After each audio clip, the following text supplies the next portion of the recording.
शादी के बाद विदाई का समय था। नेहा अपनी माँ से मिलने के बाद अपने पिता से लिपटकर रो रही थी। वहाँ मौजूद सभी लोगों की आंखों में आंसू थे। उस समय नेहा ने घूंघट निकाला हुआ था और अब उसका विदा होकर ससुराल जाने का समय हो गया था। जैसे ही नेहा रोती हुई कार में बैठने लगी, तभी उसकी छोटी बहन उससे दोबारा लिपटकर रोने लगी। तभी गाड़ी के पास खड़े नेहा के पति अविनाश थे। उसका दोस्त दिनेश कहता है, अरे यार अविनाश, यहाँ से घर पहुँचते ही सबसे पहले होटल अमृत बाग चलेंगे और वहाँ बढ़िया सा खाना खाएंगे, क्योंकि यहाँ तेरे ससुराल में तो एकदम घटिया खाना था। ऐसा खाना तो हमारे यहाँ कुत्तों को भी नहीं खिलाते। तभी साथ खड़े अविनाश के छोटे भाई ने भी कहा, हाँ यार, यहाँ का खाना तो एकदम बकवास था, रसमलाई में तो रस ही नहीं था। ये कहते हुए वे तीनों जोर जोर से हंसने लगे। तभी नेहा के पति अविनाश ने भी अपने ससुराल वालों का मजाक उड़ाते हुए कहा, हाँ यार, मैंने भी मजबूरी में यहाँ खाना खा लिया, वरना ऐसे खाने तो मैं हाथ भी नहीं लगाता। अब पक्का हम तीनों घर पहुँचते ही होटल अमृत बाग खाना खाने जाएंगे। अपने पति के मुंह से ऐसी बातें सुनकर नेहा कार में बैठी बैठी ही रुक गई। उसने गुस्से में सबके सामने अपना घूंघट हटाया, कार का दरवाजा जोर से बंद किया और आंखों में आंसू लिए अपने पिताजी के पास चली गई। उनका हाथ पकड़कर बोली, पिताजी, मैं ससुराल नहीं जाऊंगी, मुझे ये रिश्ता बिल्कुल मंजूर नहीं है। नेहा ने ये बात इतनी जोर से कही कि वहाँ मौजूद सभी लोग हक्के बक्के रह गए। सब लोग नेहा के पास आ गए और नेहा के ससुराल वालों पर जैसे पहाड़ टूट पड़ा। वजह क्या थी ये किसी को समझ नहीं आ रहा था। तभी नेहा के ससुर राधे श्याम जी आगे बढ़कर बोले, नेहा बेटी, बात क्या है? शादी के बाद विदाई के समय तुम अचानक ये रिश्ता नामंजूर क्यों कर रही हो? कुछ देर चुप रहने के बाद नेहा आंखों में आंसू लिए बोली, बाबूजी, आपको पता है, मेरे पिता ने अपने सारे सपनों को मारकर हम सभी भाई बहनों को पढ़ाया लिखाया और काबिल बनाया। आप जानते हैं कि एक बाप के लिए उसकी बेटी क्या मायने रखती है, लेकिन ये बात आप और आपका बेटा शायद कभी नहीं समझ पाएंगे, क्योंकि आपके घर में बेटी है ही नहीं।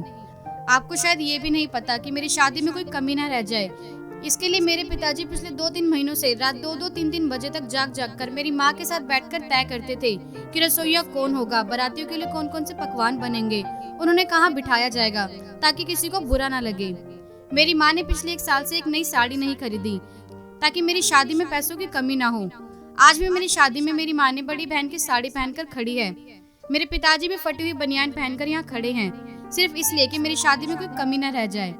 लेकिन इतनी मेहनत के बावजूद आपके बेटे को रोटियां ठंडी लगी, उसके दोस्त को पनीर बकवास लगा और मेरे देवर जी को रसमलाई में रस्सी नहीं मिला। और तो और मेरे पति अविनाश जी कह रहे थे कि वह तो ऐसे खाने को हाथ भी नहीं लगाते, बस मजबूरी में खा लिया। अगर सब कुछ इन्होंने मजबूरी में ही किया तो इसकी क्या गारंटी कि मुझसे शादी भी इन्होंने खुशी से की है। कल को ये भी कह सकते हैं कि मुझसे भी मजबूरी में ही शादी की है। नेहा रोते हुए आगे बोली, जिन माता पिता ने दिन रात एक करके मेरी शादी की तैयारी करी, आज उन्हीं पर आपके बेटे और उसके दोस्त जोर जोर से हंस रहे हैं और उनकी बेइज्जती कर रहे हैं। क्या आपके घर में माता पिता की ऐसी इज्जत होती है? ये सुनकर नेहा के ससुर बोले, बेटी, इतनी छोटी सी बात पर तुम इतना नाराज हो गई? तभी नेहा ने कहा, बाबूजी, ये छोटी सी बात नहीं है। अगर शादी के बाद मैं भी आपकी इज्जत ना करूं तो आपको कैसा लगेगा? ये सुनते ही राधे श्याम जी शर्म के मारे अपनी आंखें नीची कर ली। नेहा बोली, लेकिन बाबूजी, आप चिंता मत कीजिए, हमारे माता पिता ने हमें अच्छे संस्कार दिए हैं, किसी की बेइज्जती करना हमें कभी सिखाया ही नहीं गया। ये सुनते ही नेहा के पिता दया शंकर जी ने आंसू भरी आंखों से अपनी बेटी को गले लगाया और कहा, बेटी, मुझे गर्व है कि तू मेरी बेटी है, अब शांत हो जा, मेरी कसम है, इन्हें माफ कर दे और खुशी खुशी अपने ससुराल चली जा। तभी नेहा का पति अविनाश हाथ जोड़कर बोला, बाबूजी, मुझे माफ कर दीजिए, सारी गलती मेरी है। आज आपकी बेटी ने मुझे एक पिता की इज्जत करना सिखा दिया। आज के बाद मैं हर किसी के माता पिता की इज्जत करूंगा। उसी समय नेहा के ससुर राधे श्याम जी ने नेहा के सिर पर हाथ रखते हुए कहा, मैं बहू लेने आया था, लेकिन ईश्वर ने मुझे बेटी दे दी, ऐसी बेटी जो माता पिता का इतना सम्मान करती है। बेटी, मेरे कहने से नालायकों को माफ कर दे। नेहा ने उनके हाथ पकड़कर कहा, नहीं बाबूजी, आप मेरे पिता समान हैं, कृपया मेरे सामने हाथ मत जोड़िए। तभी दया शंकर जी बोले, समधी जी, आप मेरी बेटी के सामने हाथ जोड़कर हमें शर्मिंदा मत कीजिए।